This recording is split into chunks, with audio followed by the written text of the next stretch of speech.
मेरी शादी 16 साल की लड़की से हो गई। मैं उसे बच्ची समझता, लेकिन वो मुझे वो कहकर ताने मारती। फिर जो हुआ उसे जानकर आपके भी होश उड़ जाएंगे। शादी वाले दिन मेरी पत्नी घर से भाग गई। रिश्तेदार हमारा मजाक ना उड़ाए, इसलिए मेरी माँ ने मेरी शादी अपनी सहेली की बेटी से कर दी। लेकिन मैं यह शादी नहीं करना चाहता था, क्योंकि वह अभी बहुत छोटी बच्ची थी। अब मैं उसको कैसे समझाऊं कि शादी की पहली रात पति पत्नी क्या करते हैं।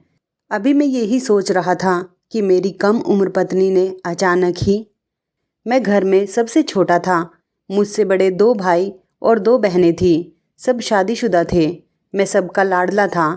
ज़्यादातर ऐसा ही होता कि मेरे मुंह से बात निकली नहीं कि पूरी हो जाती थी। हमारा घर एक खुशहाल घर था। एक दूसरे का ख्याल रखना, सम्मान देना, एक दूसरे के काम आना हमारे घर की परंपरा थी। मेरी माँ जरा पुराने ख्याल की मालिक थी। अपने खानदान और आस पड़ोस की बातों को बहुत ज़्यादा अहमियत दिया करती थी। मेरी माँ का शुमार उन लोगों में होता था जो हमेशा हर काम में इस बात को रखती है कि लोग क्या कहेंगे। उनके इस जुमले से हम बहुत परेशान हो गए थे। ना सिर्फ परेशान बल्कि तंग भी थे। मेरी माँ को इतनी परवाह हमारी नहीं होती थी जितनी लोगों की होती थी कि अगर ऐसा कर दिया तो लोग क्या कहेंगे, हमारी इज्जत खाक में मिल जाएगी। बस हर जगह मेरी माँ को अपनी इज्जत और लोग क्या कहेंगे बस यही दिखाई देता था। कभी कभी तो पापा भी चिढ़ जाते थे। पापा कहते, अरे कहने दो लोगों को जो कहते हैं, किस बात की इतनी चिंता करती हो, लोग भले कुछ सोचते भी ना हो। मगर मेरी माँ का वही एक प्रकार का रटा रटाया सेंटेंस जो सबको चिढ़ाने के लिए काफ़ी होता था। कभी कभी हालात ऐसे बदलते हैं कि खुशियों का पता ही नहीं चलता कि खुशियाँ क्या होती हैं। किसी ने सही कहा है, जिंदगी इम्तिहान उसी का लेती है जो सबसे लाडला होता है। मैं जिस कॉलोनी में रहता था, दिव्या भी उसी कॉलोनी में रहती थी। वो जब भी कॉलेज जाती तो रास्ते में आते जाते मैं उसे देखा करता और मुश्किल से ही अपने दिल को संभाल पाता था। मगर हमें क्या पता होता है कि हमारी ज़िंदगी में कब कौन आ जाता है और हमारे लिए इतना इम्पोर्टेंट हो जाता है कि हम उसके बिना जीने के बारे में भी सोच नहीं सकते। ऐसा ही हाल मेरा हुआ था। दिव्या इतनी खूबसूरत थी कि कोई उसे एक नज़र देखे तो दोबारा देखने की इच्छा जरूर करेगा। वो किसी परी से कम नहीं थी। ऐसा लगता था जैसे भगवान ने उसे बड़ी फुर्सत में बनाया हो। मैं अपनी पढ़ाई से फ्री हो चुका था और नौकरी ना मिलने की वजह से ज़्यादातर मोहल्ले में इधर उधर खड़ा रहता था। एक दिन दिव्या कॉलेज के लिए निकली तो रास्ते में ही मैंने उसे रोक लिया। सोचा उससे बात करके देखता हूँ क्या कहती है। लेकिन मेरी इस हरकत से वह बहुत घबरा गई थी। मगर मैंने सिर्फ उसके भाई का नाम लेकर उसके बारे में पूछा। मैंने पूछा कि आकाश आजकल दिखाई नहीं देता। उसकी घबराहट देखकर मेरी कुछ और कहने की हिम्मत ही नहीं हुई थी, बल्कि उसकी इतनी ज़्यादा घबराहट देखकर मुझे शर्मिंदगी होने लगी थी। मेरी वजह से वह कितनी परेशान हो गई थी। हालांकि उस दिन मेरा पक्का इरादा था कि अपनी मोहब्बत का इजहार करूँगा। इधर मेरी माँ मुझे नौकरी तलाश करने पर जोर डाल रही थी। उनकी एक रट थी कि जल्दी नौकरी तलाश करो ताकि तुम्हारी भी शादी कर सकूं। और मैं अभी यह सब नहीं चाहता था। सब दोस्त कहते थे कि शादी एक बहुत बड़ी जिम्मेदारी होती है। यूँ कहना चाहिए कि बहुत बड़ी बर्बादी होती है। इंसान बस पत्नी और बच्चों में फंस कर रह जाता है। फिर उसे दुनियादारी का कोई होश नहीं रहता। सारी ज़िंदगी के मज़े तो शादी से पहले तक ही होते हैं, बाद में तो बस सज़ा मिलती है। मुझे भी अंदाज़ा था कि इंसान शादी के बाद कितना परेशान रहता है। मैंने खुद देखा था, क्योंकि मेरे दोनों बड़े भाई शादीशुदा थे, किस तरह पत्नी और बच्चों के बीच फंसे रहते थे। रोज भागम भाग करते रहते थे। खैर, शादी तो करनी ही पड़ती, जिंदगी अकेले नहीं कटती। मगर मैं अभी शादी नहीं करना चाहता था। मेरा ख्याल था कि दिव्या की पढ़ाई पूरी हो जाए तो अपनी माँ को अपनी पसंद बताकर उसका हाथ मांग लूँगा। अभी माँ को कुछ कहने की हिम्मत नहीं थी। मैं सोचता था तब तक दिव्या की भी पढ़ाई हो जाएगी और मेरी भी नौकरी लग जाएगी। मैं रोज़ अपनी फाइल उठाता और अलग अलग कंपनियों में अपनी किस्मत आजमाने चला जाता।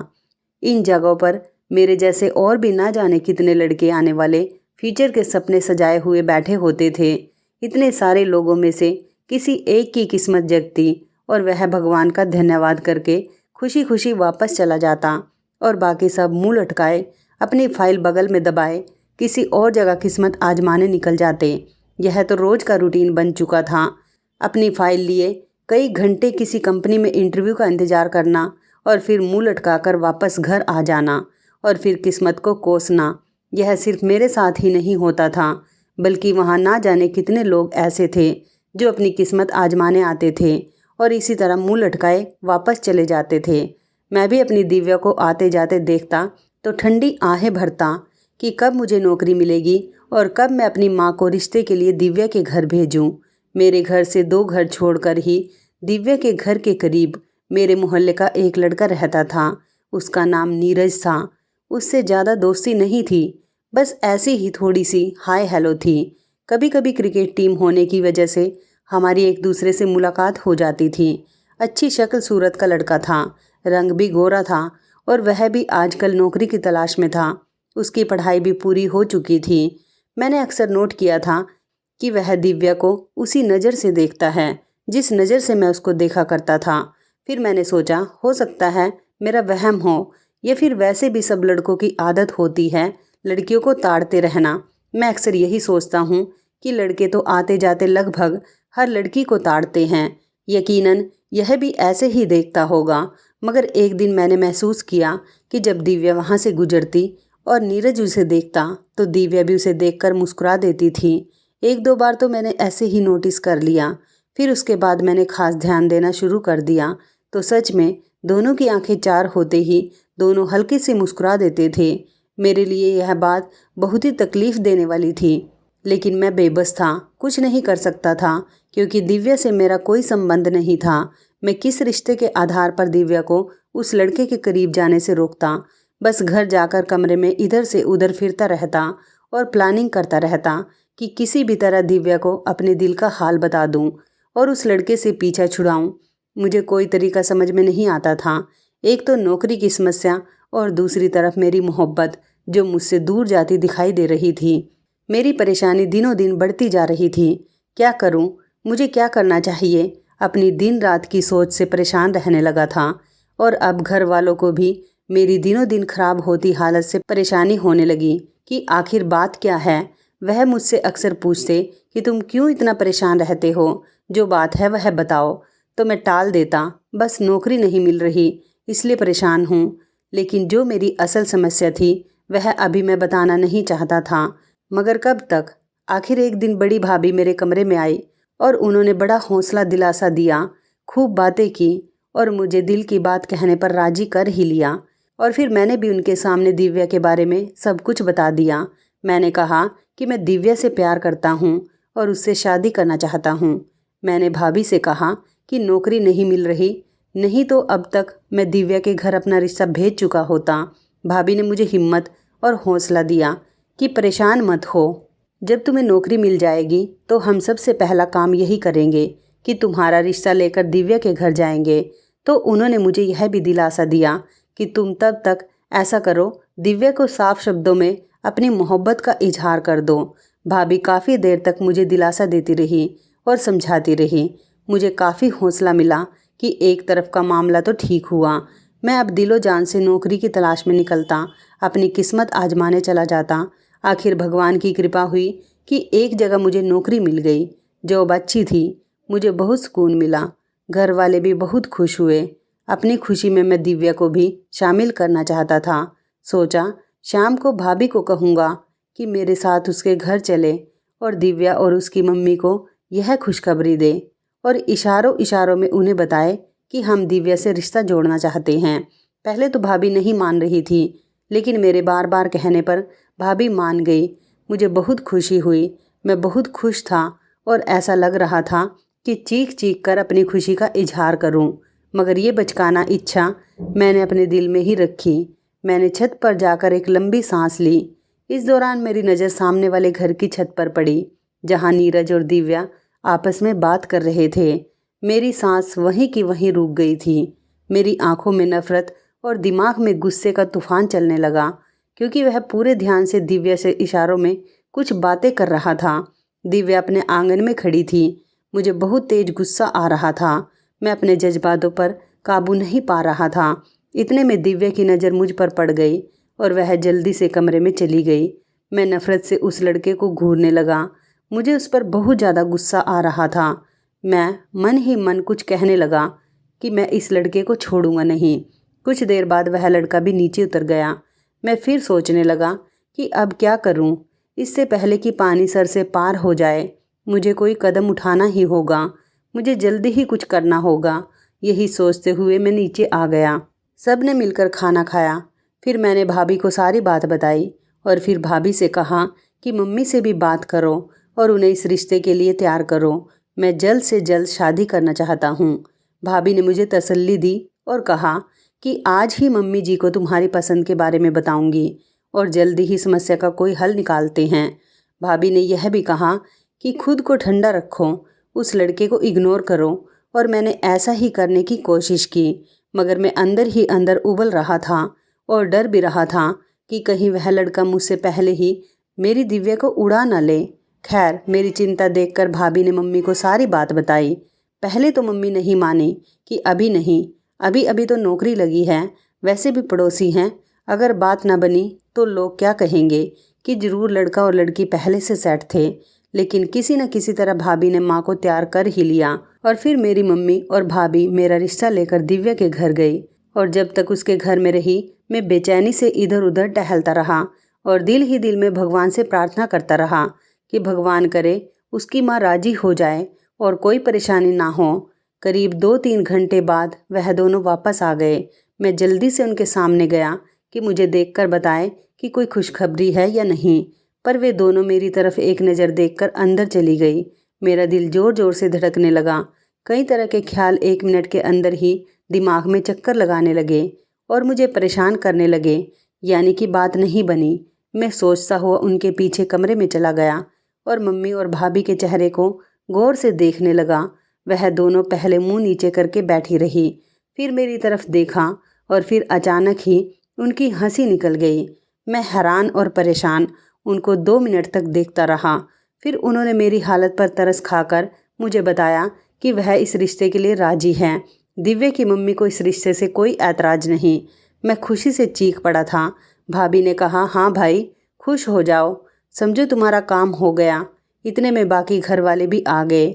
सब ने मुझे बधाई दी और मुझे खूब तंग किया। मेरी खुशी की तो कोई हद ही नहीं थी और मैं खुश कैसे न होता। मेरी पसंद, मेरी मोहब्बत मुझे मिलने वाली थी। पर दिल में एक ख्याल यह भी था कि कहीं दिव्या को तो कोई ऐतराज़ नहीं होगा। मैंने चुपके से भाभी से पूछा कि उसकी मम्मी ने अपनी बेटी से पूछा या नहीं कि क्या वह शादी के लिए तैयार है। भाभी ने बताया कि जाहिर सी बात है कि दिव्या की माँ ने बिना दिव्या की मर्जी के यह रिश्ता तय नहीं किया होगा। और फिर दिव्या ही चाय बनाकर लाई थी और जब मम्मी ने उसे रिश्ते की बधाई दी तो वह चुप रही थी, बस हल्की सी मुस्कुरा दी। मतलब माँ बेटी के बीच जरूर बातचीत हो चुकी थी और आंटी ने उससे पूछकर ही हाँ की होगी। यह सब कुछ सुनकर मुझे बहुत सुकून मिला। मुझे ऐसा लग रहा था कि जैसे मैंने कोई जंग जीत ली हो, सामने वाले लड़के पर बाजी मार ले गया। घर में खुशी की लहर दौड़ गई थी। सब बातें करने लगे थे कि कब शादी का दिन रखें, शादी में यह करेंगे वह करेंगे और साथ ही साथ मुझे छेड़ रहे थे। एक हंगामा सा मच गया था घर में। खैर, मैं अगली सुबह तैयार होकर ऑफिस चला गया। जाते हुए दिव्या के दरवाजे पर नज़र डाली कि शायद वह नज़र आ जाए, शायद कहीं मिल जाए। मुझे उसकी मर्जी जाननी थी। मैं अपने कानों से उसकी हाँ सुनना चाहता था, लेकिन वह मुझे कहीं नज़र नहीं आए। दिन गुजरते जा रहे थे। फिर एक दिन सब ने कहा कि दिव्या की मम्मी से शादी की तारीख मांग ली जाए। यूँ लटकाए रखना ठीक नहीं। सब ने फैसला किया कि आज शाम मम्मी और दोनों भाभियाँ जाकर दिव्या की मम्मी से शादी की तारीख ले आएंगे। भाभी ने फ़ोन करके उनकी मम्मी को बता दिया था कि आज शाम हम तारीख लेने आ रहे हैं। उन्हें भी कोई ऐतराज़ नहीं था। सब बहुत खुश थे। शाम को मम्मी और दोनों भाभियाँ दिव्या के घर तारीख लेने चले गए। हम सब इसी इंतज़ार में थे कि कब वह वापस आए और पता चले कि शादी की डेट कब की तय की गई है और फिर हम वैसे ही तैयारी शुरू करें। मुझे बहुत ज़्यादा बेचैनी थी। 3 घंटे बाद मम्मी और भाभियाँ घर वापस आए। हम सब उनके आसपास जमा हो गए थे। पता चला 2 महीने के बाद की तारीख तय हुई है। सब ने एक दूसरे को बधाई दी और मिठाई मंगवाई गई। हम सब ने मुंह मीठा किया। मैं उस दिन बहुत खुश था। घर में भी खुशी का माहौल था। सब शॉपिंग की लिस्ट तैयार करने लगे, अपने अपने कपड़ों की बातें करने लगे। अब मैं भी अंदर से सुकून महसूस कर रहा था और अपना पूरा ध्यान अपनी जॉब पर लगा चुका था। पहले से बहुत ज़्यादा मेहनत करने लगा था। मैं चाहता था कि शादी तक अपने बॉस का दिल जीत सकूं। उस दिन के बाद से मुझे दिव्या कभी नज़र नहीं आई थी। बहुत कोशिश की मगर उसे देखने में नाकाम रहा, लेकिन फिर भी सुकून था कि अब उसका नाम मेरे नाम के साथ जुड़ चुका है। घर वाले शादी की तैयारी में लगे हुए थे। दिन तेजी से गुजरते जा रहे थे। हम सब के अंदर जैसे बिजली जैसी तेजी आ चुकी थी। घर में एक हलचल मची हुई थी। समय के गुजरने का पता ही नहीं चला और फिर दिन पास आते गए। मेरे लिए शादी की ड्रेस पसंद की गई। दुल्हन के कपड़े भी तैयार हो गए थे। सबके चेहरे पर खुशी थी। भाभी और बहनों ने ढोलक रख ली थी। दोपहर तक शॉपिंग करते और रात को कामों से फ्री होकर ढोलक लेकर बैठ जाते। मुझे बीच में बिठाकर खूब गाने बजाए जाते। मैं भी उन गानों में शामिल हो जाता। भाभियाँ छेड़छाड़ भी करती, शरारतें भी करती, हंसी मजाक चलता रहता। सब खुशियों में मगन थे। मेहंदी वाले दिन मेरे हाथों पर मेहंदी लगाई गई। कोई भी सोने के लिए तैयार नहीं था। सब अपनी अपनी मस्तियों में मग्न थे। सुबह मुझे दूल्हा बनना था, वह भी अपनी पसंद की लड़की का। यह सोचकर ही मेरे दिल में गुदगुदी सी हो रही थी। सारी तैयारी पूरी थी। आधी रात के बाद पता नहीं कौन सा समय था जब मम्मी ने सबको डांट कर सुलाया। सुबह बारात की तैयारी करना है, चुपचाप सब सो जाओ। सब लोग सुबह जल्दी ही उठ गए और बारात की तैयारी करने लगे। टेंट भी लग चुका था। मैं तो ऐसे ही टहलता हुआ बाहर निकल आया और दिव्या के घर की तरफ झांका, लेकिन वहाँ तो बहुत ही खामोशी थी। पता नहीं क्यों 3-4 दिन पहले तो वहाँ भी खूब रौनक थी, लेकिन आज इतनी खामोशी क्यों थी। मैंने भाभी से कहा कि जाकर पता करें, लेकिन भाभी ने मुझे चुप कर दिया कि कुछ देर में तुम्हारी शादी होने वाली है, ज़्यादा उतावले मत बनो। लेकिन मैंने भी जिद करके भाभी को दिव्या के घर भेज दिया। मेरी जिद को देखते हुए भाभी चली गई थी। थोड़ी देर बाद आई तो मैंने देखा कि भाभी के चेहरे पर कुछ परेशानी थी। जिस खुशी से वह गई थी, वापस आकर उनकी खुशी गायब हो चुकी थी। उनके चेहरे पर चिंता के भाव उभर आए थे। मम्मी उनके कंधे पकड़कर पूछ रही थी, क्या हुआ, तुम्हारा चेहरा क्यों उतरा हुआ है। मैं भी भाभी के पास पहुंच गया था। मैंने कहा, भाभी सब ठीक तो है ना। भाभी खामोशी से मेरी तरफ देख रही थी। मम्मी ने फिर गुस्से से खामोशी का कारण पूछा। वह धीरे से बोली, मम्मी जी, जब मैं लड़की वालों के घर गई तो दिव्या की मम्मी रो रही थी। घर में सब बहुत परेशान थे। मैंने हैरत से उनकी तरफ देखा। पहले तो मैं समझी बेटी की जुदाई में ऐसा है। जब मैंने दिलासा दिया तो उन्होंने मेरे आगे हाथ जोड़ दिए। मैं बहुत हैरान हुई कि आंटी आप क्या कर रही हैं, भगवान के लिए कुछ बताएं, आखिर बात क्या है। तब वो कांपती हुई आवाज़ में बोली कि दिव्या इस शादी से खुश नहीं थी। हालांकि मैंने पूछा था तो उस समय वह खामोश रही थी। सिर्फ इतना कहा था कि अभी मैं शादी नहीं करना चाहती, मगर उसके पापा ने समझाया था, अभी नहीं तो जब भी करनी है करनी तो है, और फिर रिश्ता अच्छा है बेटी, देखो वह लोग भले लोग हैं, तो फिर अभी शादी करने में क्या दिक्कत है। फिर वह खामोश हो गई थी। हम समझे कि वह शादी के लिए धीरे धीरे खुद को तैयार कर लेगी। हमारे मुंह पर कालिक लगाकर पता नहीं कब घर से चली गई। आप लोग हमें माफ़ कर दें, यह कहकर वह बेहोश हो गई। उनकी बहन ने पानी के छींटे मारे, तब कहीं जाकर उन्हें होश आया। उनकी हालत बहुत ख़राब है। भाभी के मुंह से इतना सुनना था कि मेरी मम्मी सोफे पर गिर पड़ी और मेरे पाँव के नीचे से भी ज़मीन निकल चुकी थी। भाभी की बताई कहानी सुनकर और ऊपर से मम्मी की ख़राब हालत देखकर मैं परेशान हो गया था। हे भगवान, यह सब क्या था, पर ऐसा मेरे ही साथ क्यों हुआ। मेरा दिल अंदर ही अंदर रो रहा था। सबने मम्मी को उठाकर बेड पर सुलाया, पानी पिलाया। जिस घर में थोड़ी देर पहले खुशियाँ चहल पहल रही थी, नाच रही थी, वहाँ अब गम के साए मंडराने लगे थे। बेचैनी और बेकरारी सबके चेहरे पर दिखने लगी थी। मैं अपने कमरे में आकर सर पकड़कर बैठ गया। मेरा दिल चाह रहा था कि चीख मार मार कर अपने दिल का सारा गुस्सा निकाल दूं। आखिर उसने मेरे साथ ऐसा क्यों किया। पहले ही मना कर देती, यूँ सबके सामने रुस्वा तो ना करती। अब क्या होगा। सारे मेहमान आ चुके थे। पंडित जी भी तैयार बैठे थे। बारात जाने के लिए तैयार थी। यार दोस्त हौसला दे रहे थे, लेकिन दिल को किसी भी तरह दिलासा नहीं मिल रहा था। कुछ देर के बाद मम्मी कमरे में आई। मैं उन्हें देखकर खड़ा हो गया। वह सदियों की बीमार लग रही थी। मैंने बड़ी मुश्किल से अपने आंसू रोके हुए थे। मम्मी ने मुझे सीने से लगाया। मैं छोटे बच्चों की तरह मम्मी के सीने से लगा और फिर मेरे आंसू खुद ब खुद निकलने लगे। हालांकि मैं चुप था, लेकिन मेरा दिल अंदर ही अंदर चीखें मार रहा था। मम्मी ने वहीं बेड पर मुझे अपने पास बिठाया और फिर कहा कि जो भगवान की मर्जी होती है वही होता है। उसकी मर्जी के बगैर पत्ता भी नहीं हिलता। शायद दिव्या तुम्हारी किस्मत में नहीं थी।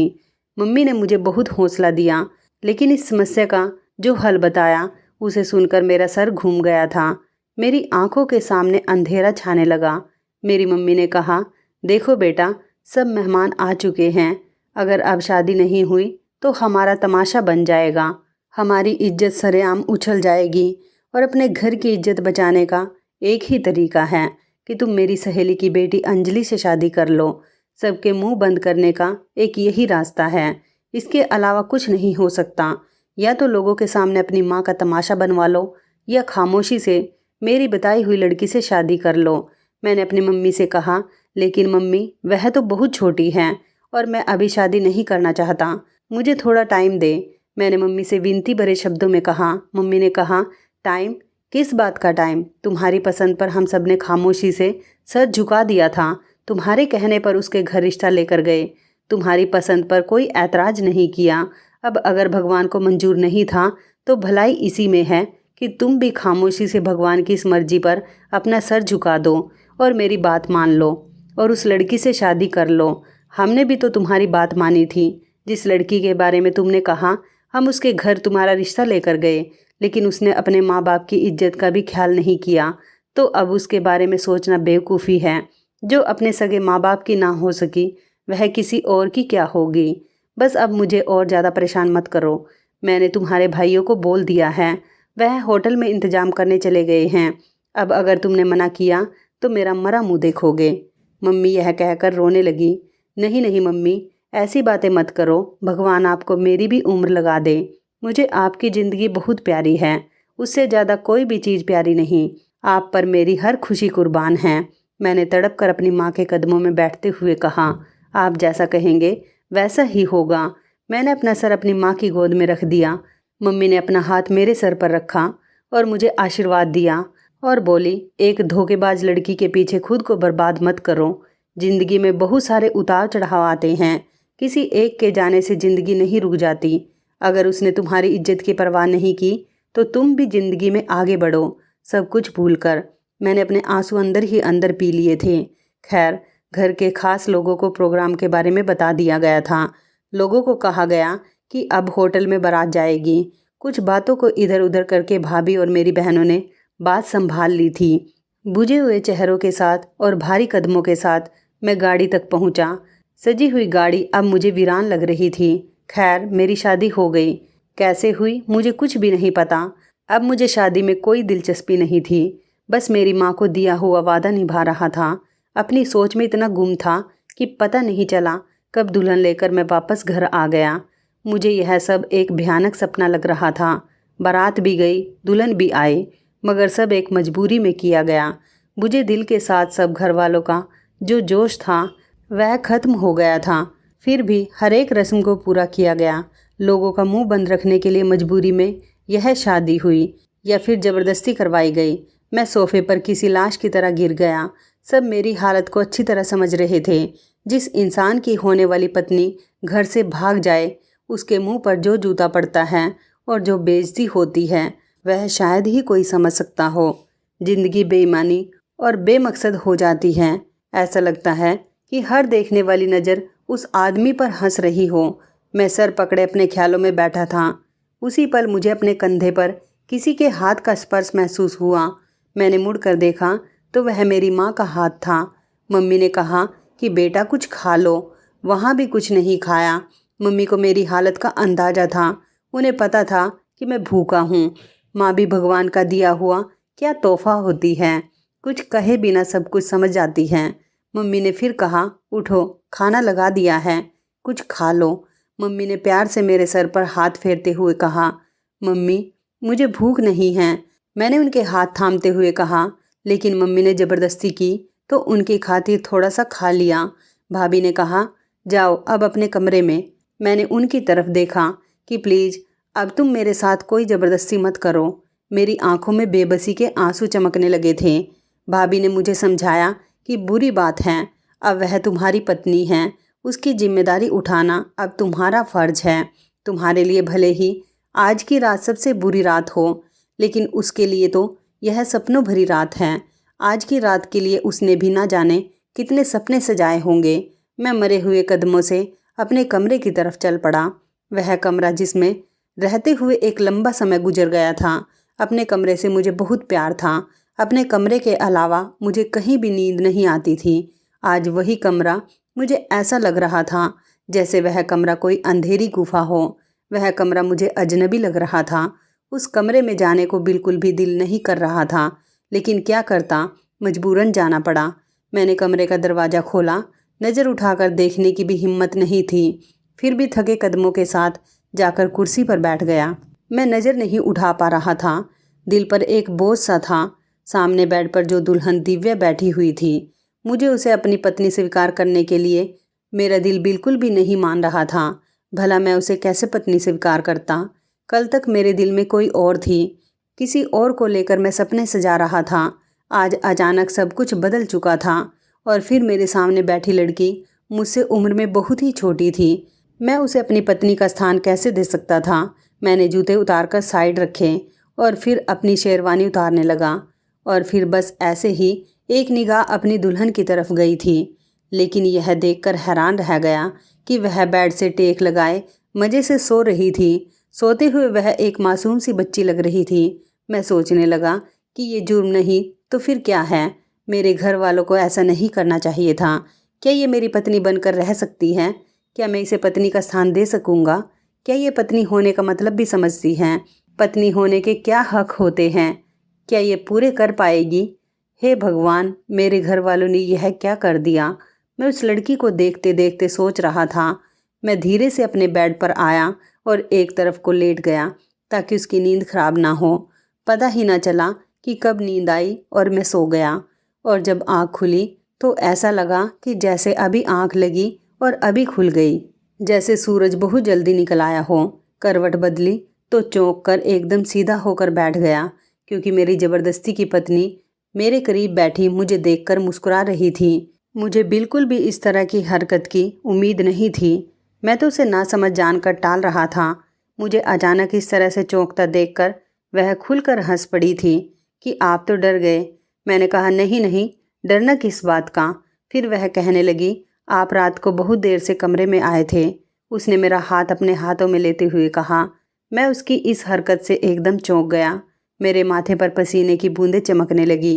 मैं जिसे छोटा और मासूम समझ रहा था वह इतनी भी मासूम नहीं थी। मैंने कहा, हाँ, थोड़ी देर हो गई थी। मैंने उसे हाथ छुड़ा लिया। फिर मैं बोला कि तुम सो रही थी। कहने लगी, हाँ, मुझे जल्दी नींद आ जाती है। शरारती मुस्कुराहट के साथ कहा कि आप मुझे उठा देते। मैं उसकी इस बात पर हैरान रह गया। कहने लगा कि नहीं, मैं भी थका हुआ था। मैं जल्दी से उठा और फ्रेश होने चला गया। मुझे इस कमरे में रुकने का जरा सा भी दिल नहीं कर रहा था। जल्दी से बाहर जाना चाहता था।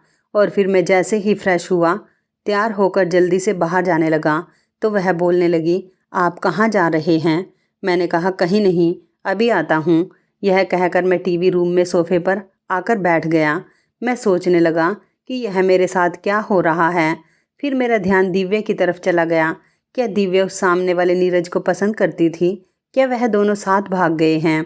मैंने देखा घर में अभी सब सो रहे थे और मम्मी अपनी चाय बनाकर कमरे में चली गई थी। आराम से उठकर मैं बाहर निकल गया। दिव्या के घर की तरफ देखने की इच्छा अब मर चुकी थी। हाँ, उस लड़के का पता करवाना चाहता था। एक तरफ कुछ बच्चे खेल रहे थे। मैंने एक बच्चे को प्यार से बुलाया और कहा कि सामने घर से नीरज भाई को बुला कर लाओ। वह बच्चा मेरी बात सुनकर जाने लगा, लेकिन मैंने कुछ सोचकर उस बच्चे को रोक दिया और खुद ही नीरज के घर की तरफ बढ़ गया। और फिर मैंने उसके घर का दरवाज़ा बजाया। 3-4 बार ऐसा करने के बाद एक आदमी बाहर आया। न वह उसके पापा थे न भाई। एक ही मोहल्ले में रहते थे, लेकिन वो मुझे नहीं जानते थे। मैंने कहा कि मैं नीरज का ऑफिस वाला दोस्त हूँ। मैंने देखा वह आदमी जो कोई भी था, यकीनन नीरज का मामा चाचा जो भी था, उसके चेहरे पर घबराहट थी। उसकी परेशानी मैंने भांप ली। कहने लगा, नीरज दरअसल किसी काम से शहर से बाहर गया है, कोई ज़रूरी काम था। मैंने पूछा तो उसने कुछ हकलाते हुए आवाज़ में कहा, हाँ कुछ ज़रूरी काम था। मैंने पूछा कब तक आएगा? मुझे उससे बहुत ज़रूरी काम था। वह आदमी कहने लगा कि अभी तो कुछ नहीं पता कि कब तक आएगा। फिर यह कहकर उन्होंने दरवाज़ा बंद कर लिया, लेकिन मैं वहाँ से हटा नहीं। मैं दरवाजे के पास ही खड़ा हुआ था। मुझे अंदर से कुछ आवाज़ आने लगी। अंदर से आवाज़ आ रही थी, कोई कह रहा था कि अब उसके दफ्तर से भी पूछने के लिए लोग आने लगे। कल मोहल्ले वालों को पता लगेगा हमारे बेटे का कारनामा ऐसा है, हम किसी को मुंह दिखाने के काबिल नहीं रहेंगे। कमबख्त पहले ही बता देता तो इज्जत से उसका रिश्ता मांग लेते। उस लड़की के घर वालों के मुंह पर भी कालिक लगा दिया और हमें भी किसी को मुंह दिखाने के काबिल नहीं छोड़ा। मैं खड़ा यह सब बातें सुन रहा था। मेरा शक अब यकीन में बदल चुका था, यानी वह दोनों एक साथ घर से भाग चुके थे। मुझे उसी दिन समझ जाना चाहिए था और उनके मामले में टांग नहीं अड़ाता। इस रुसवाई से यही अच्छा था कि मैं अपनी एक तरफ मोहब्बत का गला घोट देता तो दो घर टूटने से बच जाते। मेरा घर तो ना चाहते बस गया था, मगर दिल तो टूट चुका था। मैं कुछ देर तक वहाँ खड़ा रहा, फिर अपने शरीर का बोझ उठाए वापस घर आ गया। मम्मी ने मुझे बाहर से आते देखा तो हैरान हुई। कहने लगी, तुम कब बाहर गए थे और फिर क्यों गए थे? तबीयत ठीक है? उन्होंने चिंताजनक शब्दों में पूछा था। मैंने कहा कि मम्मी बस ऐसे ही गया था। मम्मी ने पूछा, अच्छा ये बताओ अंजलि सो रही है या जाग गई? मैंने ऐसे ही लापरवाही से कहा, मुझे नहीं पता, शायद जाग गई होगी, देख लो खुद ही जाकर। मैं वहीं सोफे पर लेट गया। मेरे दिमाग में नीरज के घर से आने वाली बातें गूंज रही थी। मैं सोचने लगा, इसका मतलब वो दोनों एक दूसरे से मोहब्बत करते थे और मेरे साथ रिश्ता होने पर दोनों ने घर से भाग जाना सही समझा। उफ, कितना भयानक और तकलीफ भरा कदम उठाया उन दोनों ने। अगर दिव्या पहले ही अपनी पसंद अपनी माँ को बता देती तो यह सब कुछ ना होता। यह सब कुछ मेरी वजह से हुआ। अगर उनकी मोहब्बत सच्ची थी तो कसम से मैं रास्ते से हट जाता, यूँ सब के घर वालों को परेशानी से बचा लेता। एक बार तो कहती, क्या मोहब्बत इतनी खुदगर्ज होती है या फिर बेवकूफ़ या अंधी? सोचने समझने की ताकत ही ख़त्म हो जाती है। क्या मोहब्बत जज्बाती हो सकती है? मगर सच्ची मोहब्बत अपनों को दुख नहीं देती। ये क्या किया तुम दोनों ने? मैं अपने सर पर धीरे धीरे मुक्का मार रहा था। तभी मम्मी मेरे कमरे से बाहर आई और सीधा मेरे पास आकर बोली, क्या हुआ मेरे बच्चे, क्या सिर में दर्द है? लाओ मैं दबा दूँ। मम्मी ने बड़े प्यार से मेरे सर पर हाथ रखा। मैंने कहा, नहीं मम्मी, आप खुद भी बहुत थकी हुई हैं, आप आराम करें, मैं टैबलेट खा लूँगा तो ठीक हो जाएगा। मम्मी ने मेरा हाथ चूमा और चली गई। मैं पछतावे की चक्की में पिस रहा था, मगर अब क्या हो सकता था? इस जिंदगी को अब खामोशी से गुजरना ही था और समझौते की पटरी पर चलना था, अपने लिए और अपनों के लिए। धीरे धीरे सब कुछ रूटीन पर आने लगा था। मैं फिर से ऑफिस जाने लगा था, लेकिन अब तक मैंने अपनी पत्नी को हाथ भी नहीं लगाया था। हालांकि मुझे अंदाज़ा हो गया था कि वह बहुत ही अच्छी और समझदार है। वह कम उम्र जरूर है, लेकिन बेवकूफ़ नहीं। उसने बहुत ही समझदारी के साथ पूरा घर संभाल लिया था। उसके अच्छे व्यवहार से सब घर वाले बहुत खुश थे। मेरी भी बहुत सेवा करती थी, मेरे साथ हंस हंस कर बातें करती। जब वह हंसती तो उसके गाल पर एक डिम्पल पड़ जाया करता था, जो उसकी खूबसूरती को चार चांद लगा देता था। उसके मासूम से चेहरे पर यह डिम्पल बहुत ही प्यारा लगता था। मैं ना चाहते हुए भी उसकी तरफ देखता रह जाता था। धीरे धीरे मेरे दिल से दिव्या का गम निकलता जा रहा था और मेरे दिल में अंजलि की मोहब्बत बढ़ने लगी थी। सच कहते हैं, तूफान जितनी तेजी से आता है उतनी ही तेजी से गुजर भी जाता है, लेकिन बहती हुई नदी धीरे धीरे बहती रहती है और हमेशा बहती है। दिव्या के लिए मेरा प्यार एक तूफान था जो एकदम से ख़त्म हो गया था, लेकिन अंजलि के लिए मेरी मोहब्बत शांत बहती हुई नदी की तरह थी, जो मेरे दिल में धीरे धीरे बढ़ती जा रही थी। अंजलि बहुत ही शरारती थी। जब भी मैं ऑफिस से थका घर आता तो उसकी शरारतें मेरा मूड खुशनुमा बना देती थी। धीरे धीरे हमारी शादी को 6 महीने गुजर चुके थे, लेकिन अभी तक मैंने अंजलि को हाथ नहीं लगाया था। लेकिन उस रात जब मैं अपने लैपटॉप पर अपने ऑफिस का कुछ काम कर रहा था, अंजलि मेरे बराबर बेड पर लेटी हुई थी, लेकिन मैं उसकी नज़रों की तपिश महसूस कर रहा था। वह बार बार मुझे ही देखे जा रही थी। मुझे उसकी नज़रों से उलझन हो रही थी। तभी उसने कुछ ऐसी बात कह दी कि मेरा मुंह खुला का खुला रह गया। अंजलि बोली, सुनिए, क्या आप वो हो? मैं उसकी बात का मतलब ही नहीं समझा था, या फिर समझ कर भी ना समझ बन गया था। मैंने कहा, तुम कहना क्या चाहती हो? मैं समझा नहीं। उसने फिर कहा, मुझे लगता है तुम वो हो। इस बार मुझे गुस्सा आ गया। मैंने कहा, देखो, मैं एक नॉर्मल इंसान हूँ और मुझसे इस तरह की बात करने की तुम्हारी हिम्मत कैसे हुई? मेरी बात पर वह खिलखिलाकर हंस पड़ी। कहने लगी, हमारी शादी को 6 महीने हो गए हैं, लेकिन तुम मेरे पास ही नहीं आते, तो मैं समझी कि शायद तुम नामर्द हो। लेकिन कोई बात नहीं, अगर तुम नामर्द भी हुए तब भी मैं तुम्हारे साथ पूरी ज़िंदगी गुजार लूँगी, क्योंकि मुझे तुमसे मोहब्बत हो गई है। अंजलि ने अपनी मोहब्बत का इजहार कर दिया कि मैं तो उसे आंखें फाड़ कर देखता रह गया, लेकिन उसकी नामर्द वाली बात पर मुझे गुस्सा आ गया था। मैंने अंजलि से कहा कि मैं नामर्द नहीं हूँ। मेरी बात पर अंजलि की आंखों में फिर शरारत उभर आई थी और फिर उस रात मैंने अंजलि पर साबित कर दिया कि मैं नामर्द नहीं हूँ।